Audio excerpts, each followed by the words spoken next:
السلام عليكم ورحمة الله وبركاته. المخيف في هذه الحياة إنه عندها أيام وساعات ولحظات معينة وتنتهي. أي حاجة أنت شايفها الآن قدامك عندها زمن معين حتكون قاعدة فيه وتنتهي. حيوانات، جمادات، كل المخلوقات حقت ربنا سبحانه وتعالى بأمر الله سبحانه وتعالى ينفخ ملك الموت نفخ في الصور فيموت الجميع، لا يبقى أحد على وجه هذه الأرض. في اللحظة دي اسمها القيامة قامت. 200 ما بعرف يا خليك لما القيامة تقوم. قال النبي عليه الصلاة والسلام، خلي بالك معي، من مات فقد قامت قيامته. يعني أنا وإنت احتمال في أي لحظة قيامتنا تقوم. عين احتمال في أي لحظة أنا ولا إنت نموت. احتمال بعد ساعة أنا وإنت ينشروا خبر وفاتنا، يقولوا فلان مات. انت قايلة بعيدة، انت قايلة دايرة زمن كثير. احتمال في باقي الليل ده، في باقي الصباح ده، يكتب يقولوا فلان مات. وقال النبي عليه الصلاة والسلام، أنتم شهداء الله في أرضه. يعني شنو؟ يعني لما تموت الناس حيقولوا شنو؟ برك المات، ريحنا والله فكانا منه.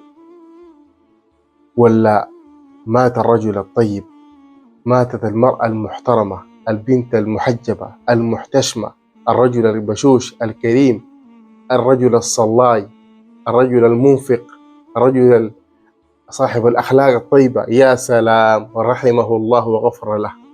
وناس كلهم يدعوا لك لأنهم شهدوا لك بالشهادة الطيبة دي، تنفعك بعدين يوم العرض على الله سبحانه وتعالى.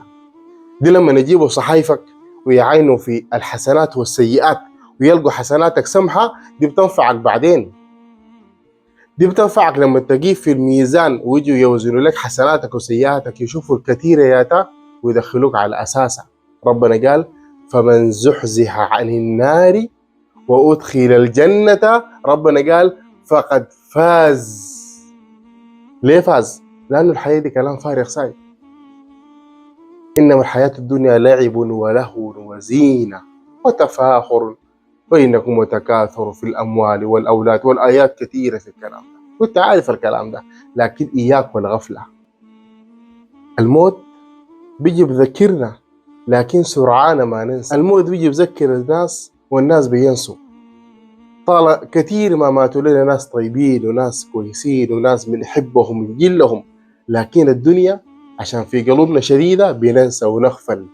أنا دايرك تتذكر يومك أنت اللي حتموت فيه، جاهز فيه ولا لا؟ جاهز عشان اليوم ده ولا لا؟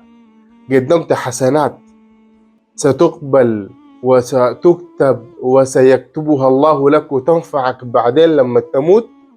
يا ليتني قدمت لحياتي. حياته ياتا ومات، يقول يا ليتني قدمت لحياتي.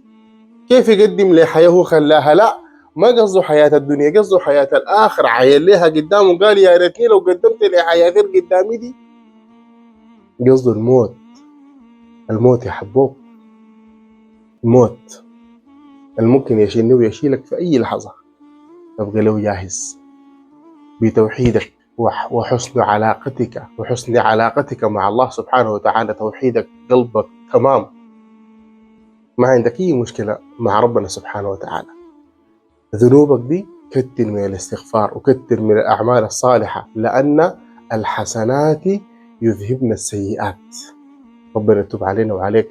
تبقى جاهز إنك تقبل على الله سبحانه وتعالى بحسن ظن في الله وكثير عمل صالح تقربه لله سبحانه وتعالى. ممكن نموت الليلة ولا بكرة، أن نبقى جاهزين ونحسن أعمالنا لله سبحانه وتعالى ونتوب، فيا فوز المستغفرين والتائبين.